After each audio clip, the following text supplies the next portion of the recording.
জানাজা নামাজে সিজদা দেওয়া হয় না কেন? গুরুত্বপূর্ণ প্রশ্ন। জানাজা নামাজ, এটাতে রুকু আছে, সিজদা আছে, তাহলে কেমন নামাজ এটা?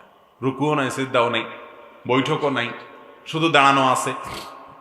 তো এই প্রশ্নের উত্তর হলো, মূলত জানাজা নামাজ এটা কোনো আসল পূর্ণাঙ্গ কোনো নামাজ না। এটা মূলত একটা দোয়ার আয়োজন। এটা কিসের আয়োজন? দোয়ার আয়োজন। সেজন্য সেখানে রুকু সিজদা নেই, বৈঠক নাই, এটা গতানুগতিক নামাজ না। এখানে যে সলাৎ বলা হয়, নামাজ বলা হয়, নামাজ শব্দ, সলাৎ শব্দের অর্থ মূলত দোয়া। সলাতুল জানাজা মানে মৃত ব্যক্তির জন্য কি? এটা মূলত তার জন্য দোয়ার আয়োজন, সেজন্য দাঁড়িয়ে তার জন্য দোয়া করা হয়। রুকু সিজদা তো আল্লাহ তাআলার প্রতি কৃতজ্ঞতা নিবেদন। এখানে আল্লাহর প্রতি কৃতজ্ঞতাটা মুখ্য না, মুখ্য হলো মুর্দার জন্য কি করা? ওই দোয়ার প্রয়োজনে আল্লাহর প্রশংসা করি, আমরা সানা পাঠ করি, আল্লাহর প্রশংসা আমরা সেখানে করি, ফাতিহা পাঠ করি, দুরুদ পাঠ করে নবীজির প্রতি দুরুদ, যাতে করে দোয়া কবুল হয়। এটা পুরোটা দোয়া। জানাজা নামাজটা মূলত কি? এটা কোনো গতানুগতিক নামাজ না, যার কারণে সেখানে রুকু সিজদা